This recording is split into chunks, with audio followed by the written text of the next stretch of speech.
Hi everyone, today we're going to learn about the line of danger. The line of danger is an imaginary line between the ball and the middle of the goal.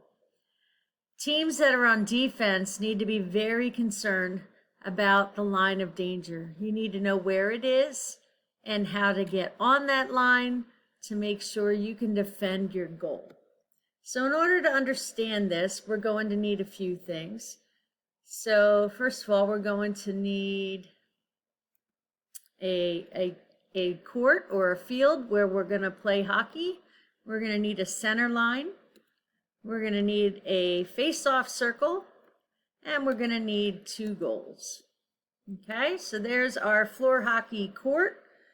Now what we need to have are some people. So let's make some people here. Let's say we have a person right here with the ball.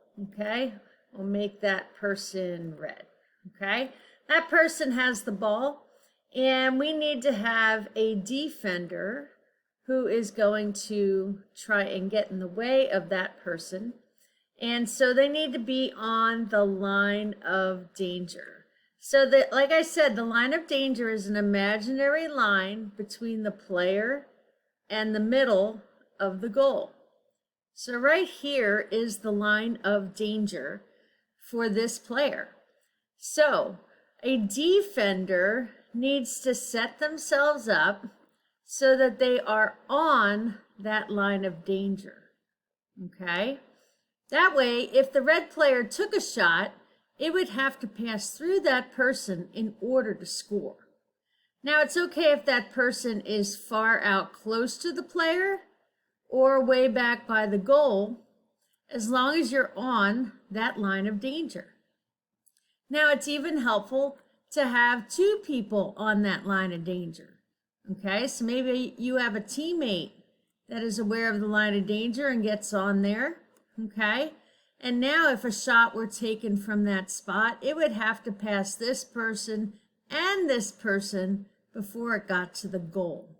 So this is called layering, or having a high-low position. The high person is close to the ball, and if the ball somehow gets past this person, whoops, I'm grabbing the wrong thing here. If the person with the ball actually gets past that person, okay, now the second person can run up on the line of danger and challenge it. And this one can even run behind and become another layer. Okay, that's how defense works. We work on the line of danger to try and defend. Now, what if this person makes an amazing pass over to here? Okay, make that team red. All right, well, now the line of danger moves. The line of danger now is way over here. So as long as the defenders are willing to run and adjust, they can get on that new line of danger and they can protect. Now it is okay to have this person off the line of danger a little bit and kind of guarding this person because you're anticipating maybe a pass back. If we make a pass back, this person would be able to intercept it and take it towards their goal. Okay? All right, so I hope that this helps you to understand the line of danger. We'll be talking about that more in class today.